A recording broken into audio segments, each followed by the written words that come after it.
I'm gonna make some Thai peanut chicken today with rice. Um, what I got here is some chicken, my Thai peppers, some garlic, and onion, which I'll cook first, and then I'll throw in my chicken and cook it.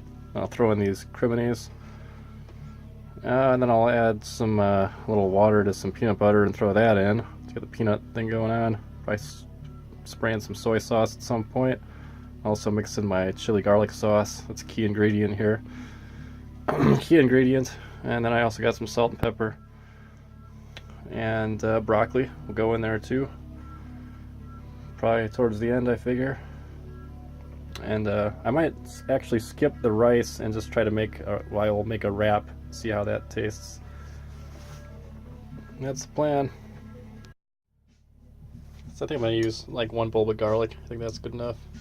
And I have rough cut this onion. Not chopping them too fine these days. So I'm gonna get this stuff on the grill, and I'll also add those peppers and this red bell pepper either before or after I cook the chicken. Still debating on that one. I always use a lot of garlic and butter. Olive oil and butter on the old garlic these days, I'll tell you. I throw my onions on there. After hitting at that onion with that spatula a bit, broke it up pretty good. I'm going to throw some peppers in here next, I think. Those Thai peppers and that red pepper right there, I think. I'll tell you, these Thai peppers are spicy. They kind of burn your eyes a little bit when you're chopping them up. I was going to throw a few more in here. I threw in my red pepper and some of these others. And it is smelling pretty good. There's a lot of flavor in those little peppers. In just a minute here, I'll toss my chicken out here. That is smelling like some proper Thai food in here. And I'm wondering, I don't think I'll really need to use this chili garlic sauce, because I think I've covered all the ingredients anyway. I've got my Thai peppers, onion. Well, I guess there's no onion in here, but, I guess I don't have sugar or rice vinegar or modified cornstarch or acetic acid, but otherwise, for the actually edible ingredients, I think I'm doing pretty good here. Those bowls were to catch a couple drips, by the way. And that's a steering wheel assembly that I'm soaking in some oil right now, if you're wondering about background items. So yeah, I'm hoping, I think this will be just fine without adding any different sauce. It's smelling really good. I think when I get my chicken on here, I'll probably add a little soy sauce in here too. And note, of course, I'll be melting in some peanut butter after I cook the chicken. But anyway, back to the chicken. I got my peppers and onions and garlic off to the side here, and just got the chicken right down in the pan. Just gonna cover it and let go for a bit. I have flipped and salt and peppered my chicken. I'm gonna add some soy sauce. I mixed it up a bit and threw the cover on, and let go for a little while, and then in just a couple minutes I'll add my mushrooms, and then I figure I'll probably also add the broccoli at the same time. I've chopped up my chicken a bit with the spatula, which I sharpened, by the way. I'm going to chuck in my mushrooms and broccoli right now. And here's where we are, mushrooms and broccoli in there. I'll cover it and let it cook for a while. Alright, so here we are. My next step is to get out a big spoon and the peanut butter and throw a bunch in there. So there's some peanut butter in there, and I'm going to throw the cover on here, and I think that'll have it melt a little quicker. I've added a little bit more peanut butter to clear out the can. I use an old can, I think it was like maybe 2/3 full, and I still have the one I bought today in case I need it. I want to add a little bit of soy sauce, a little more soy sauce, and then cover it again to make a little bit more steam and really melt that peanut butter. Oh, that's about where I'm at. I was thinking originally I was going to add a little bit more water, or, hours ago when I was thinking about the recipe. I haven't added any water yet. I also haven't drained the meat, and I let the juices from the mushrooms and chicken collect in there. Not much sauce in the pan, but it tastes really good. So I think I'm going to let that ride, and I'm going to make a wrap with it and see how it is. I can always reheat it and add some more peanut butter and maybe add some water then if I want to, but I also added a little bit more soy sauce. And yeah, pretty darn tasty. It's time for a wrap, I think. You know, I'm going to heat up some butter and toast a pita real quick to enhance my culinary experience. I'm just going to kind of make a taco with that mix that I just made. What was I going to say? I'll be back at you. Oh yeah. I have found that mix, it makes a really good salsa if you add a little salsa to it. You know, I don't usually eat much chips these days, so I don't know if I'll go that route, but if you mix it with a little salsa, yeah, good. It's a really good mix. I'm talking like Mexican salsa, you know, and then just serve that over some chips. Pretty darn good. But I don't know if I'm going to do that with I mean, that's not my plan at this moment. But it would be nice if you could go to the store and buy a product that is a can or a jar of salsa that has chicken and peanut butter in it already. So you have all those proteins, and that's just ready to go and just open and serve over chips. Maybe some kind of manchego cheese, I think it is, would go well with that. I don't know. I'll do experiments in the future.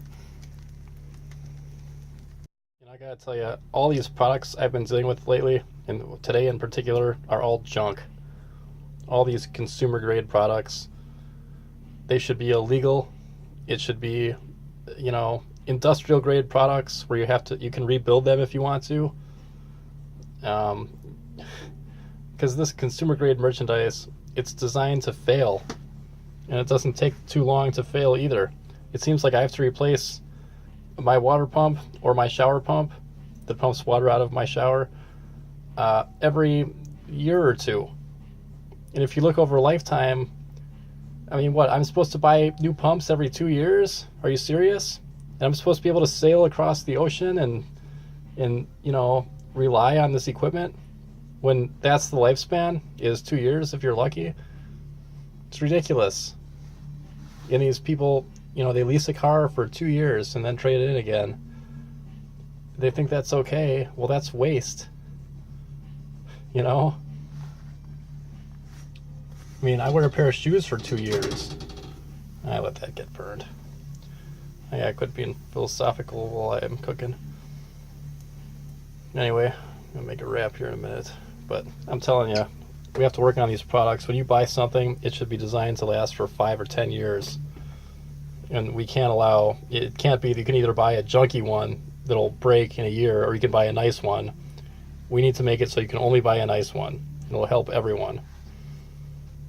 And I know that's a huge hit against manufacturers who like to make the same things.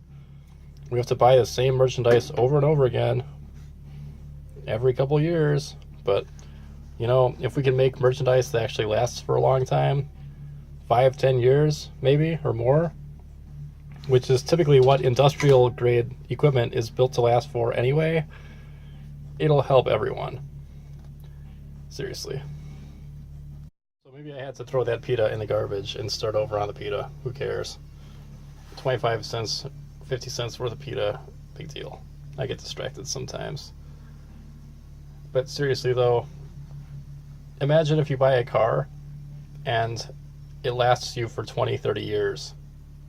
You know, seriously. And it's not a status symbol to replace your car every 2 years. Because that's ridiculous. And I know that I'll be the one that destroys the automotive industry, I guess. Because, you know, people work, how many thousands of people work 40 hours a week building vehicles that get shipped to a field and then sit there forever. It's ridiculous. And all these people with these apps that have to rebuild apps, and then, you know, Jeff Bezos comes out with a Fire Phone, and now you have to make apps for the Fire Phone. You couldn't just use Android apps or Apple apps. I know this is a couple of years ago, but you can see you know, they come along and they add another operating system, and now you have to rebuild all the apps for a new operating system. And then every time they release an update, you have to go through, you know, they update the operating system, you have to update the app.